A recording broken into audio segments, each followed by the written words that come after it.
Renaissant de ses cendres comme le phénix, le PRD, dans une ascension terrible, s'active pour une concrétisation de la remontada telle que annoncée depuis quelques mois. Le parti de l'Arc-en-Ciel ne pense pas rater la 9e législature.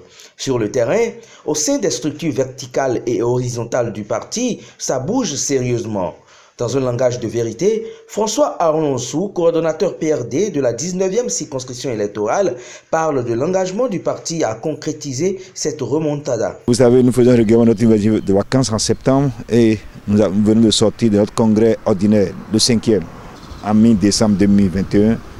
Et depuis, nous sommes lancés dans les préparatifs des élections législatives de janvier 2023. Vous êtes inquiets pour nous, c'est normal.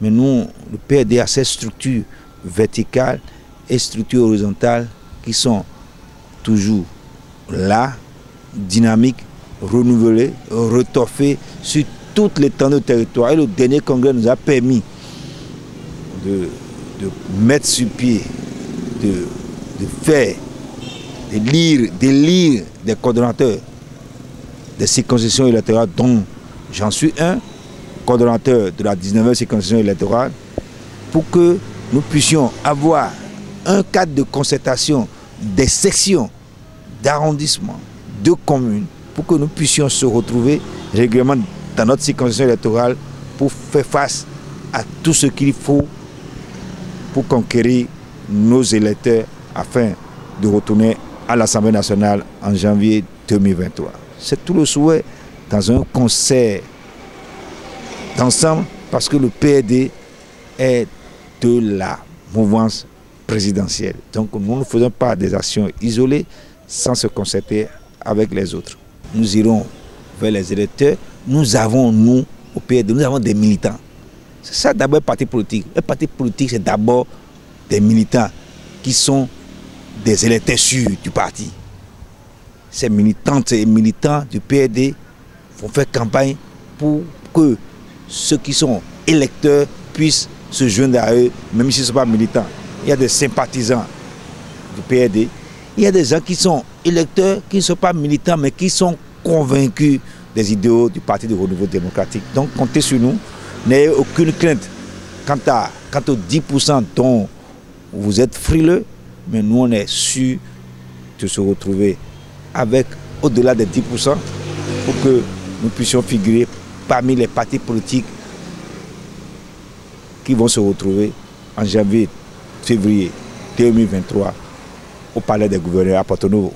Il n'a pas manqué d'inviter la population à se faire massivement enrôler au RAVIP.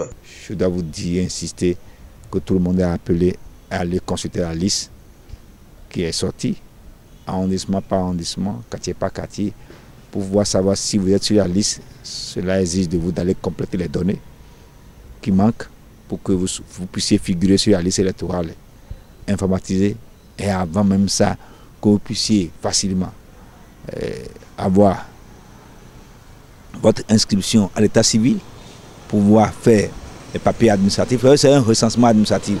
Pouvoir faire la de naissance sécurisée, le certificat CIP dont vous avez besoin et aussi votre carte d'identité biométrique, passeport et tous les éléments administratifs dont vous aurez besoin. Si vous n'avez pas participé au RAVIP, vous allez vous retrouver hors état civil, alors que vous devez exister dans un pays pour pouvoir prévaloir à la nationalité du pays en tant que béninois. Donc je sollicite par votre canal tout le monde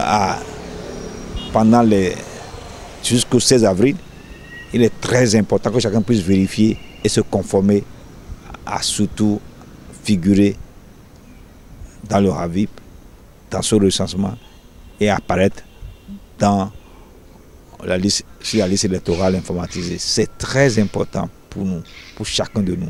Donc prenons ça très au sérieux et tous les partis politiques sont appelés à faire campagne d'abord pour la réussite de ce recensement administratif, base de la liste électorale informatisée.